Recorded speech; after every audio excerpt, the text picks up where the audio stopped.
Xin kính chào quý cô bác, anh chị, các bạn và các em. Chúc cả nhà có một ngày bình an và vui khỏe. Nối tiếp phần 5. Nhìn Vi trầm ngâm, lòng tôi càng thêm sợ hãi. Và kính mời mọi người lắng nghe phần 6 của câu chuyện Lấy chồng giàu. Lời chị Mai nói là thật sao? Chị thực sự là người đó. Chị, tôi ngập ngừng không biết nói sao mới phải. Vi phá lên cười. Ha ha ha. Giỏi lắm, chị thật giỏi. Vi hơi lùi lại. Rồi như điên dại, Vi đi tới túm lấy cổ áo tôi hét lên. Khốn nạn, đồ quỷ dữ. Tôi thật không hiểu chị là ngốc thật hay giả bộ ngây thơ. Sau bao nhiêu tổn thương mà chị đã gây ra, chị vẫn còn mặt mũi để đứng ở đây, thậm chí là cầu xin anh Lượng giúp đỡ chị. Chị có còn là con người nữa không? Chị có biết mình nhẫn tâm lắm không? Chị có biết anh Lượng vì chị đã phải chịu bao nhiêu đau đớn tổn thương, thậm chí là suýt mất cả mạng luôn không? Phải khó khăn lắm, chúng tôi mới lôi được anh ấy từ quỷ môn quan trở về. Khó khăn lắm, anh ấy mới có được cuộc sống thoải mái như hôm nay. Tại sao chị lại xuất hiện? Tại sao chị không đi luôn đi về con đường dát vàng mà chị đã chọn lựa? Còn không phải là người bị người ta ruồng bỏ sao? Nếu không thì cô ta đâu có quay lại bám lấy Lượng. Tôi không cọ, tôi chỉ muốn sống với con tôi. Vi ơi, chị xin em, chị cần em giúp đỡ mẹ con chị.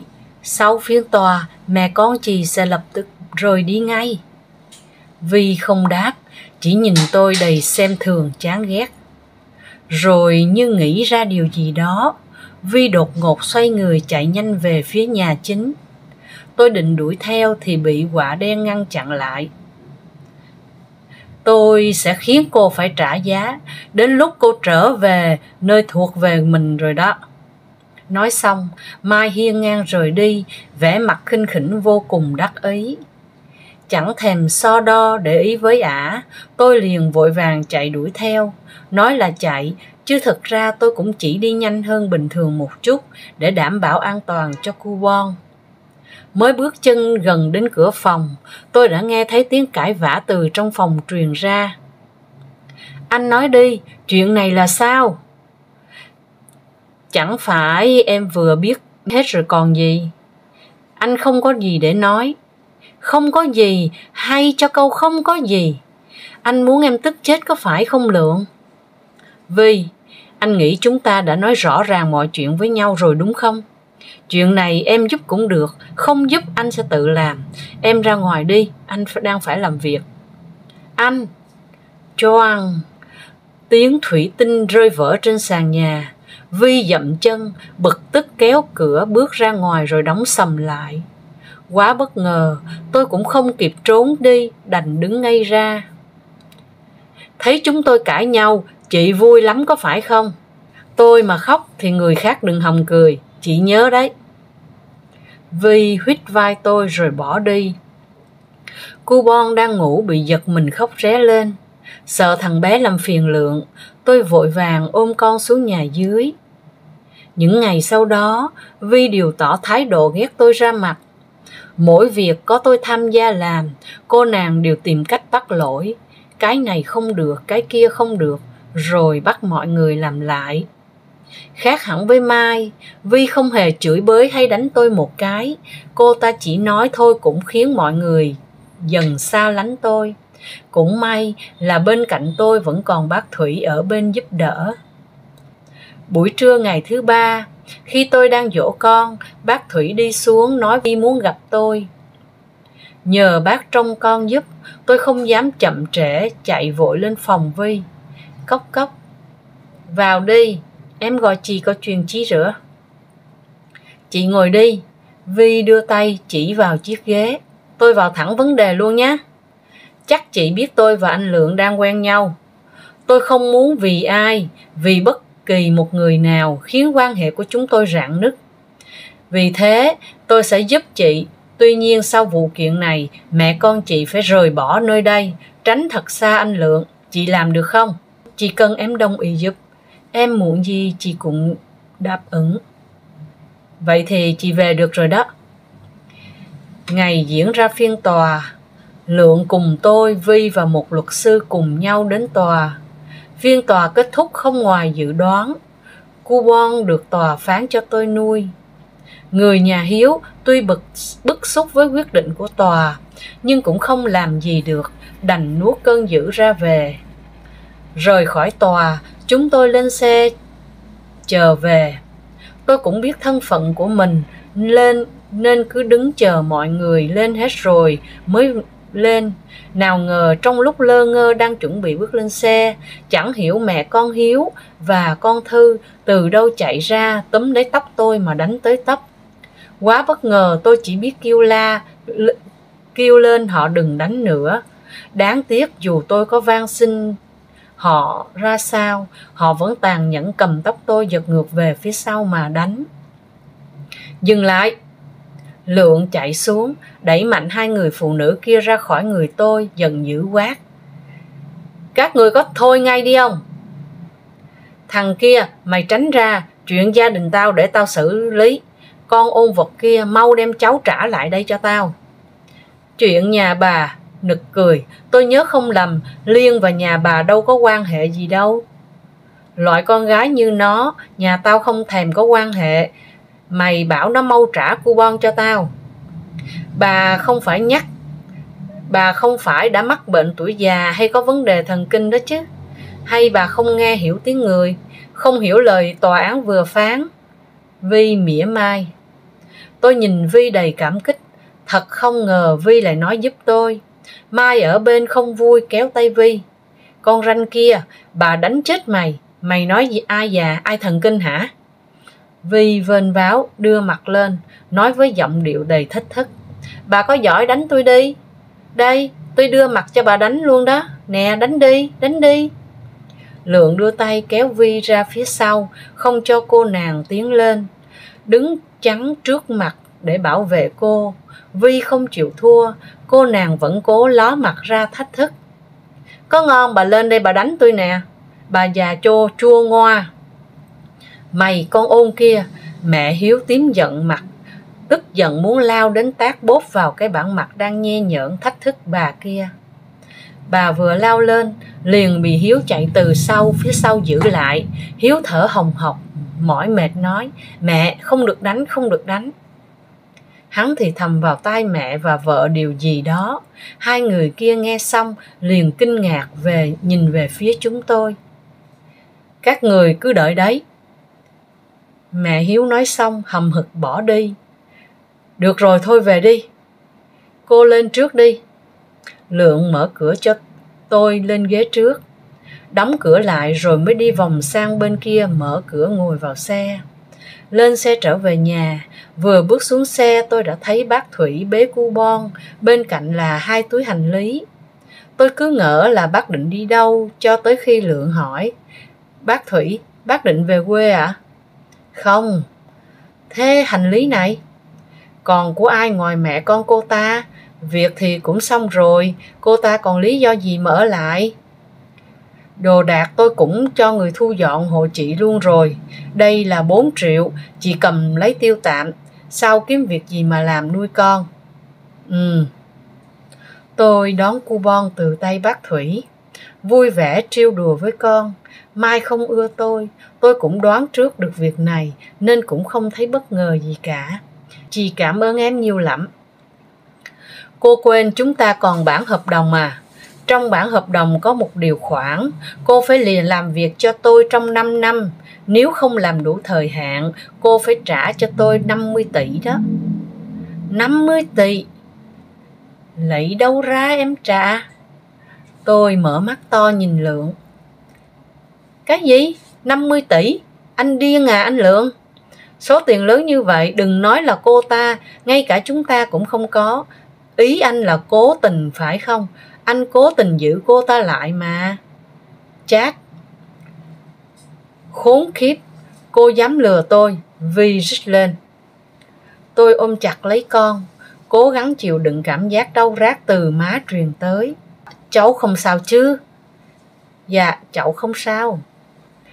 Tôi sợ trong lúc nóng giận không kềm chế được, Vi và Mai sẽ làm ra chuyện làm cu Bon bị thương, đành đưa cu Bon cho bác Thủy bế hộ. Mai cầm túi đồ của tôi ném ra đường rồi tru tréo lên: cô mau cút đi, cút hết đi. Vi cùng Mai lôi tôi sền sệt ra ngoài. Lượng nắm tay tôi giữ lại, giận dữ nói: hai đứa quầy đủ chưa? Còn cô, một là trả tiền, hai là ở lại là trả nợ. Sau 4 năm cô có tự do. Tôi phải ở lại, phải khó khăn lắm tôi mới nói được hết câu. Anh Nam cầm đồ của Liên vào, cô và bác Thủy cùng đi luôn đi. Mai và Vi theo anh lên phòng nói chuyện. Vi và Mai vẫn dùng dằng không muốn buông tôi ra, dường như quá khó chịu trước sự cứng đầu của hai người này. Lượng quát: buông ra, theo anh lên phòng ngay. Cả hai thấy Lượng giận vậy cũng không dám trái ý, liền buông tôi ra rồi đi theo lên phòng. Trước khi đi, Mai ghé sát vào tai tôi cảnh cáo: mày chờ đấy, mày không yên với tao đâu con khốn. Đi thôi Vi. Mọi người đã đi vào hết. Ngoài cổng lúc này chỉ còn tôi với bác Thủy, anh Nam. Đi thôi cháu. Dạ. Trưa hôm đó, Lượng gọi tôi lên phòng: ngồi đi. Từ ngày mai cô sẽ theo tôi đến xưởng rượu làm việc. Cu Bon tôi sẽ bảo bác Thủy trông cho cô. Nhưng Minh có biệt chí muốn. Không biết thì học. Trên đời này làm gì có ai sinh ra đã biết. Còn nữa, quan hệ giữa tôi và cô bây giờ đã khác trước. Tôi là chủ, cô là con nợ. Cô nên học cách xưng hô giống mọi người đi. Dạ, tôi biết rồi thưa cậu. Đi ra ngoài đi, sáng mai 7 giờ đợi tôi ở cổng. Dạ. Tôi về phòng sắp xếp nốt đồ đạc. Liên ơi. Dạ, cô Mai kêu em lên phòng gặp cô ấy gấp. Tôi sợ hãi, trong lòng cũng đoán ra vài phần nguyên nhân, cũng như hình dung ra được sự tức giận và cơn thịnh nộ của Mai. Cố giả bộ bình tĩnh tôi đáp: dạ, em lên ngay đây. Đoàn. Trong đầu một tiếng nổ lớn, cả người choáng váng, hai chân đứng không vững như muốn ngã khuỵu xuống. Cố giữ bình tĩnh. Bác Thùy và cu Bon có sao không? Không sao. Tôi khẽ thở phào, nhưng chưa được một giây đại não, ngay lập tức liền căng lên bởi lời nói tiếp theo của chị. Người không sao nhưng mà... Nói sao bây giờ? Thôi em cứ vào đi. Thôi em cứ vào đi thì biết, đáng sợ lắm. Đi theo chị về phòng. Cảnh tượng trong phòng khiến tôi kinh hãi, hoảng sợ không nói lên lời. Căn phòng sạch sẽ ban sáng, nay bê bết máu, đồ vật rơi rải lung tung trên sàn. Trên giường ngủ, tấm vải trắng được trải ngay ngắn trên đó lại là dòng chữ màu đỏ được viết bằng máu tươi: mày phải trả giá. Lần này, ngoài dòng chữ đó ra, trên giường còn có một hình nhân nữ bằng vải. Khuôn mặt bị rạch nham nhở, cổ bị cắt lìa, đặt nằm ngay trên dòng chữ máu. Cơn gió lạnh từ ngoài cửa lùa vào, không khí trong phòng chợt trở lên lạnh toát. Cơ thể khẽ rung lên, hô hấp dần trở nên khó khăn. Tôi đưa tay ôm lấy ngực, ngồi sụp xuống đất cảm nhận cơn đau đớn. Liên, em không sao chứ? Dạ, em chỉ hơi khó thở. Để anh đưa em ra ngoài. Anh Nam cùng chị dìu tôi ra bên ngoài. Khi chúng tôi ra ngoài, đúng lúc tôi gặp Lượng và Vi đi tới. Sao thế? Em ấy kêu khó thở. Lượng tiến đến đặt tay lên trán tôi, kiểm tra cậu nói: không sao đâu, đưa cô ấy về phòng cạnh phòng tôi. Bác Thủy đang ở trên đó, cô ấy nghỉ ngơi, việc ở đây để tôi lo. Vâng. Dạ. Chúng tôi rời đi, không lâu sau thì công an cũng xuống. Họ tiến hành kiểm tra, lấy lời khai rồi hứa hẹn bao giờ có kết quả sẽ báo. Để đảm bảo an toàn, phòng của mẹ con tôi được chuyển lên cạnh phòng Lượng. Hơn thế nữa, Dự tính việc Lượng cùng Vi lên thành phố cũng bị hủy. Lúc nhận được tin này, Vi tức lắm. Cô nàng đùng đùng đi đến phòng Lượng quậy phá một trận tanh bành, rồi rời đi. Lượng không đi, tôi cũng không thể nào bỏ trốn được. Cộng thêm những việc đáng sợ vừa rồi khiến tôi có chút không dám liều mạng. Tôi thật sự không biết, không dám tưởng tượng một khi tôi bước chân ra khỏi cổng, bên ngoài có thứ gì đáng sợ đang chờ đợi tôi. Hơn 1 tháng sau, công an vẫn chưa tìm ra được hung thủ. Tuy nhiên, từ sau cái ngày đấy, tôi cũng không gặp chuyện đáng sợ tương tự nữa. Có lẽ sự vào cuộc của công an đã khiến ai đó kiêng dè không dám hành động hay tùy tiện hành động nữa. Hôm nay như thường lệ, sau khi kiểm tra xong, tôi quay về phòng tính toán và dự trù số lượng hàng cần tới. Cốc cốc cốc. Mời vào. Bác ạ, giấy công tác của cháu này. Tôi ngạc nhiên nhìn bác hỏi lại. Của cháu sao? Răng cháu lại phải đi công tác. Công việc của cháu đâu phô trách mạng nữa. Cái này là ý từ trên, bác cũng không biết. Bác chỉ phụ trách chuyển giúp thư tới tay cháu nhanh hơn thôi. Dạ, cảm ơn bác. Vì đi công tác nên không thể mang theo con. Vì vậy tôi đành phải gửi coupon cho bác Thủy. Cũng may hàng ngày đều là bác Thủy chăm sóc cu cậu nên tôi cũng yên tâm phần nào. 2 ngày sau, chúng tôi có mặt tại công ty để ra thành phố bàn chuyện làm ăn. Nghe mọi người trên xe trò chuyện, tôi mới biết được vụ làm ăn này khá lớn. Một khi thành công, sẽ là một bước ngoặt lớn cho sự phát triển của xưởng rượu. Khi chúng tôi tới nơi cũng là buổi trưa. Nhận lấy khóa phòng từ cô nhân viên xinh đẹp, mọi người nhanh chóng lên phòng cất đồ rồi xuống ăn trưa. Sau bữa ăn, chúng tôi có một tiếng nghỉ ngơi rồi bắt đầu lên xe tới nơi gặp mặt. Cuộc gặp mặt cũng không khó như tôi tưởng. Đa số đều là Lượng với vị đối tác kia trò chuyện với nhau. Đám nhân viên chúng tôi thỉnh thoảng mới nói vài câu cũng như giải đáp, trình bày về sản phẩm. Những điều này về cơ bản đều có trong tài liệu trước đó bác Thắng giao cho tôi. Hai bên rượu qua chén lại, trò chuyện đến ngà say thì cũng là lúc hợp đồng được thuận lợi ký kết. Sau khi ký xong hợp đồng, đoàn của chúng tôi không về mà đi đến cô nhi viện Nhân Ái.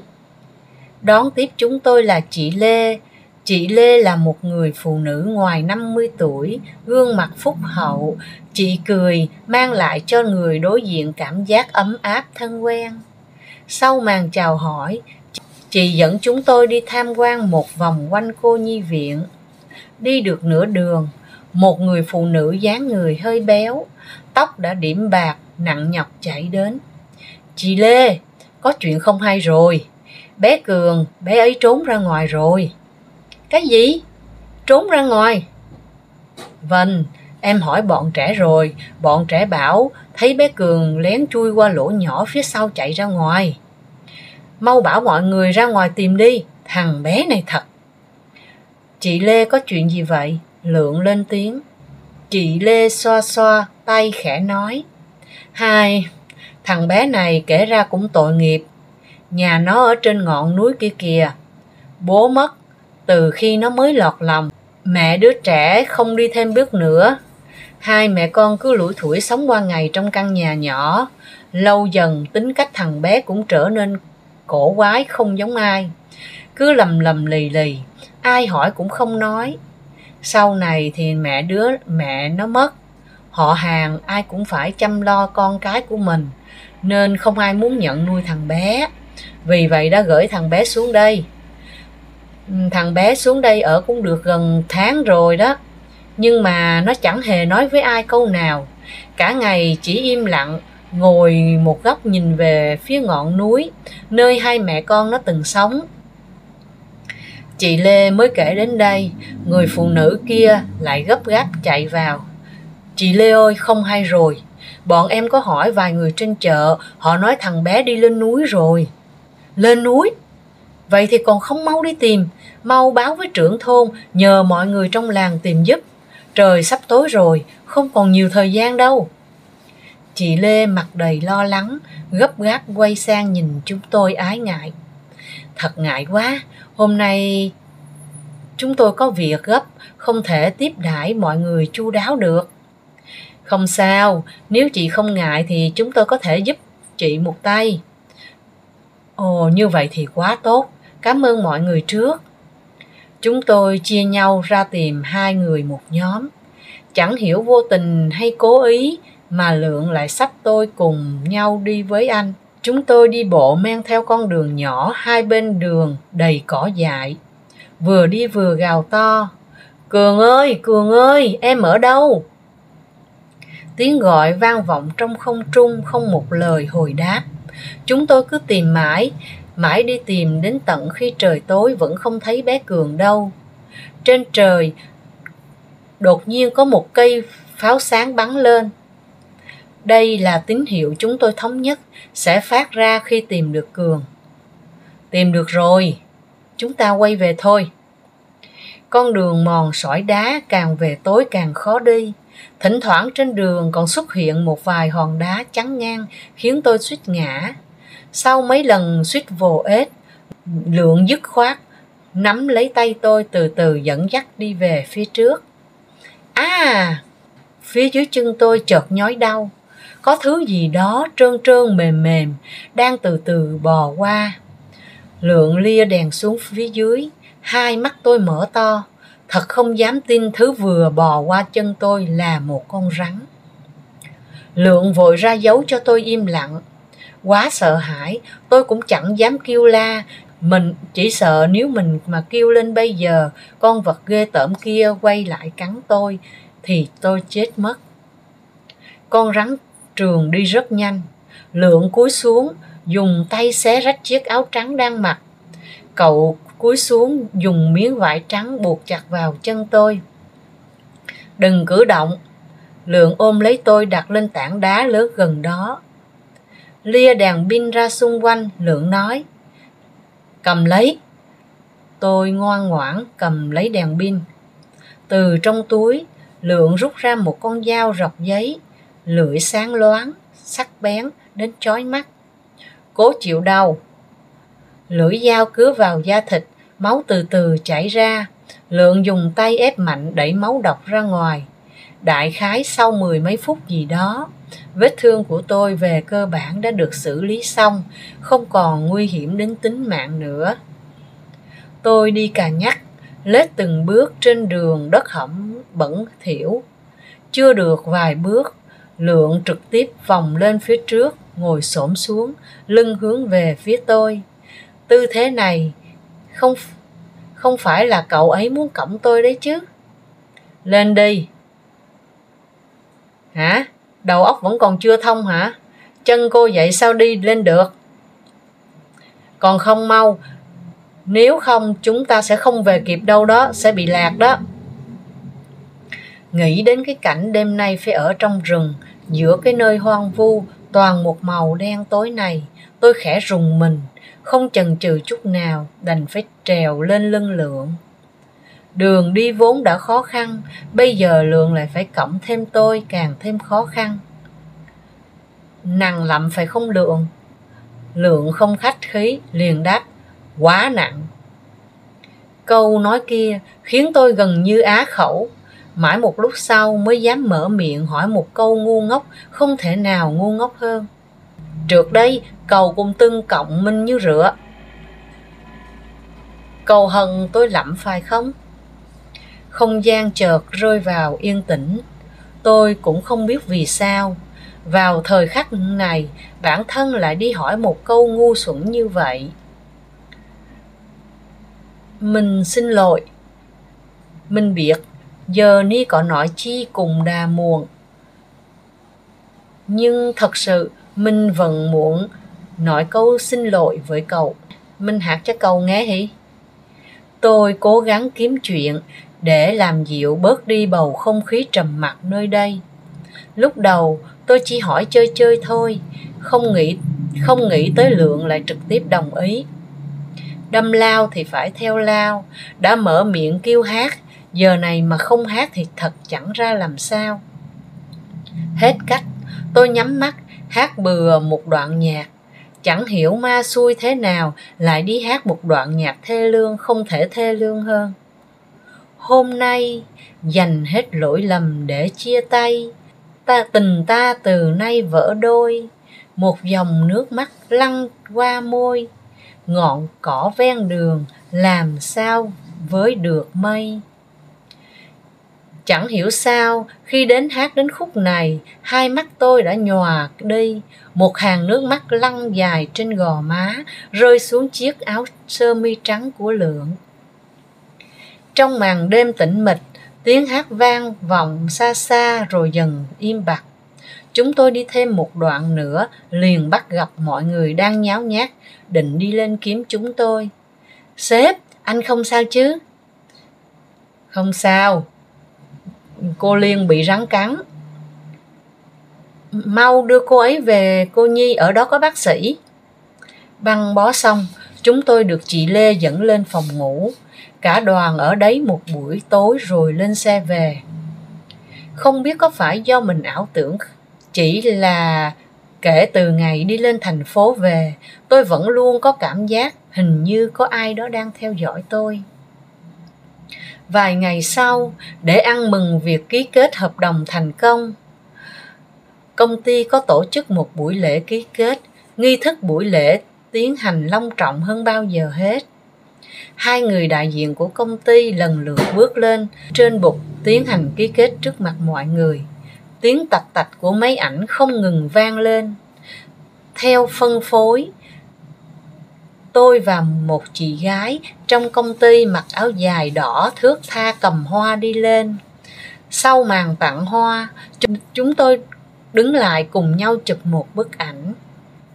Không khí tràn ngập sự vui vẻ.